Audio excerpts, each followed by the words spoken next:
Hello friends, स्वागत है आपका हमारे यूट्यूब चैनल पे जिसका नाम है गुरुकुल एजुकेशन हब। आज हम आपको जो है चकबंदी प्रक्रिया के बारे में बताएंगे कि चकबंदी प्रक्रिया जो है किस धारा के अंतर्गत स्टार्ट होती है और वो कितनी अवधि के अंतर्गत जो है कंप्लीट होती है। तो इस प्रक्रिया को समझने के लिए हम स्टार्ट से शुरुआत करते हैं। इसमें पहला है आपका जोत चकबंदी अधिनियम की धारा 4(1) या फिर 4(2). इसके अंतर्गत क्या होता है, चकबंदी कराने हेतु विज्ञप्ति जारी की जाती है। किसी भी ग्राम में अगर चकबंदी होनी है तो धारा 4(1) या फिर 4(2) के अंतर्गत विज्ञप्ति जारी की जाती है। उसके बाद जो है हमारा आता है अगला धारा 4(1)/4(2). इसके अंतर्गत क्या होता है कि ये सूचना दी जाती है चकबंदी क्रिया जो है प्रारंभ हो रही है। ठीक है, 4(1) और 4(2) के अंतर्गत। अब जब ये जो है चकबंदी प्रक्रिया प्रारंभ होने की अधिसूचना दे दी जाती है तो इसके अंतर्गत दो होते हैं। पहला ये कि जो राजस्व न्यायालय के जितने भी वाद हैं, ठीक है, जो मुकदमे चल रहे हैं वो उपशमित हो जाते हैं या फिर अवैध हो जाते हैं। दूसरा क्या है कि इस चकबंदी प्रक्रिया के दौरान बंदोबस्त अधिकारी की अनुमति के बिना कोई भी व्यक्ति, कोई भी अगर ज़मीन है उसका प्रयोग खेती के लिए ही केवल करेगा, उसके अन्यत्र प्रयोग के लिए नहीं कर सकता। उसके लिए अगर अन्यत्र प्रयोग करना चाहता है तो उसको जो है बंदोबस्त अधिकारी से अनुमति लेनी पड़ती है। ठीक है, ये धारा 4(1) के बारे में, 4(1) के बारे में, 4(2) के बारे में, 4(2) के बारे में आपने जान लिया। अब इसके बाद जो है हम धारा 4(2) या फिर धारा 4(2) के बारे में हम लोग पढ़ते हैं। इसके अंतर्गत क्या होता है, चकबंदी समिति का गठन होता है। और ये चकबंदी समिति किसमें से गठित की जाती है, ये चकबंदी समिति जो है तुम्हारा आपका भूमि प्रबंधक समिति जो होती है गांव की, उसमें से गठित की जाती है। और इनका काम क्या होता है कि जो चकबंदी प्राधिकारी होते हैं उनको सहयोग देना, परामर्श देना, उनको सुझाव देना कि इस चकबंदी प्रक्रिया के अंतर्गत जो है आप किस तरीके से कार्य करेंगे तो आपका कार्य सुगमता से पूरा हो सकता है। उसके बाद आता है आपका धारा 7। धारा 7 के अंतर्गत क्या होता है कि आपका जो चकबंदी लेखपाल होता है, ठीक है, चकबंदी लेखपाल जाएगा और जो है पूरे गांव का सर्वे करेगा। उस सर्वे के आधार पे जो है वो भूचित्र में जो संशोधन होने होते हैं वो संशोधन कर देता है। ठीक है, धारा 7 के अंतर्गत हो गया। उसके बाद धारा 8। धारा 8 जो होता है उसके अंतर्गत जो होता है चकबंदी करता पड़ताल करता है। ठीक है, गाँव की पड़ताल करेगा और गाँव में स्थित कुओं के बारे में, ठीक है, सिंचाई के साधनों के बारे में या फिर अन्य जो विवरण है उनको जो है वो आकार पत्र 2 कापे अंकित कर देता है। ठीक है, आकार पत्र 2 कापे अंकित करता है।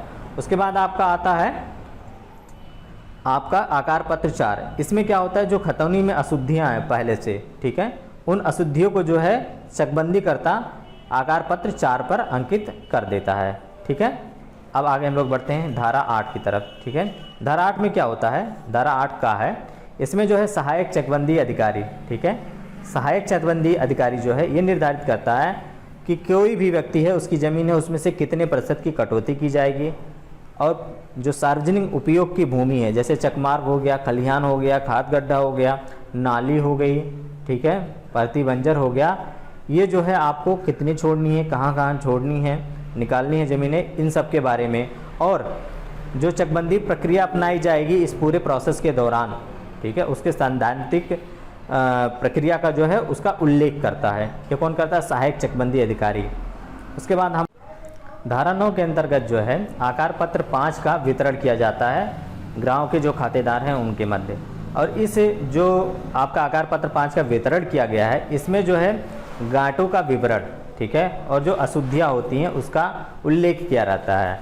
अब इन अशुद्धियों का और गांठों का जो उल्लेख किया रहता है इसके आधार पे अगर किसी खातेदार को आपत्ति होती है, किसी को परेशानी है गांव के, तो वो क्या करता है, सहायक चकबंदी अधिकारी या फिर चकबंदी अधिकारी के यहाँ वो क्या कर सकता है, अपील दाखिल कर लेता है। और वो सहायक चकबंदी अधिकारी या फिर चकबंदी अधिकारी जो है उन आपत्तियों का जो है निस्तारण करते हुए एक आदेश पारित कर देते हैं। ठीक है, अगर उस आदेश से कोई व्यक्ति व्यथित है तो वो क्या करता है, बंदोबस्त अधिकारी, ठीक है, बंदोबस्त अधिकारी चकबंदी के यहाँ अपील कर सकता है। उसके बाद आपका आता है इसी धारा 9 के अंतर्गत उस व्यक्ति के वादों का जो है निस्तारण किया जाता है, उसको जो परेशानी है। उसके बाद धारा 10। धारा 10 के अंतर्गत क्या होता है, पुनरीक्षित खतौनी जो है बनाई जाती है। ठीक है, जिसमें खतौनी की समस्त त्रुटियों को शुद्ध रूप से दर्शाया जाता है कि उसमें शुद्धियाँ के यहाँ, अशुद्धियाँ के यहाँ, ये सब जो है आपका धारा 10 के अंतर्गत दर्शाया रहता है।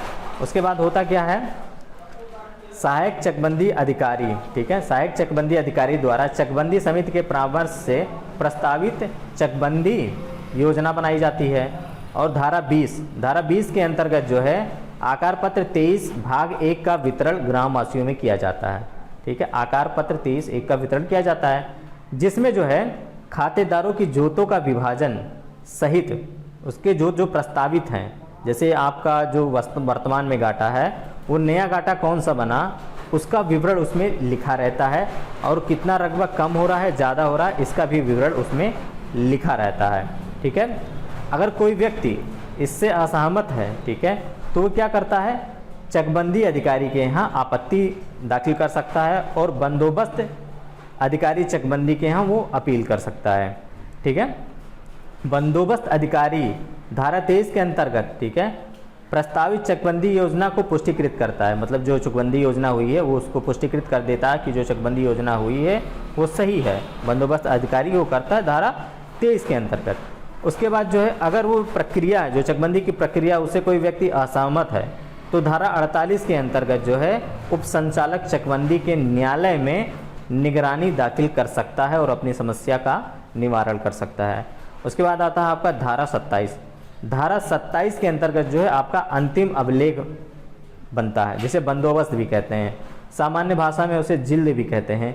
इसके अंतर्गत 2 आकार पत्र होते हैं, आकार पत्र 41 और आकार पत्र 45। तो आकार पत्र 41 में होता क्या है कि आपका जो पुराना गाटा था और चकबंदी के बाद जो नया गाटा है उसका विवरण होता है आपका आकार पत्र 41 में। उसमें आपके रकबे का भी क्षेत्रफल का भी अंकन किया रहता है। आप जान सकते हैं कि पहले किस गाटे का कितना रकबा था, उससे जो है नया गाटा बना है उसका रकबा जो है कितना है। उसके बाद जो है आपका आकार पत्र 45 होता है। आकार पत्र 45 में जो है एक नई खतौनी टाइप की होती है, उसमें जो है व्यक्ति का विवरण लिखा होता है, उस गाटे में कितने खातेदार हैं इन सब का विवरण होता है 45 में, ठीक है। इसकी 2 प्रति बनती है, एक प्रति जो है लेखपाल के पास रहती है, एक प्रति अब लेखागार में जमा रहती है। उसके बाद जो है चकबंदी प्रक्रिया जो है आपका पूर्ण होने के लिए 5 साल अधिकतम समय निर्धारित है, इससे ज़्यादा भी समय लग सकता है। और इससे ज़्यादा समय कब लगता है, जब कोई न्यायालय में वाद हो जाता है तो उस केसेस में जो है प्रॉब्लम्स क्रिएट हो जाती हैं।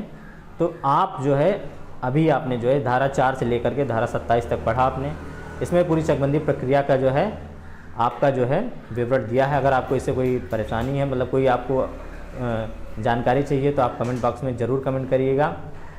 धन्यवाद दोस्तों। कृपया हमारे चैनल को लाइक करिए, सब्सक्राइब करिए, शेयर करिए।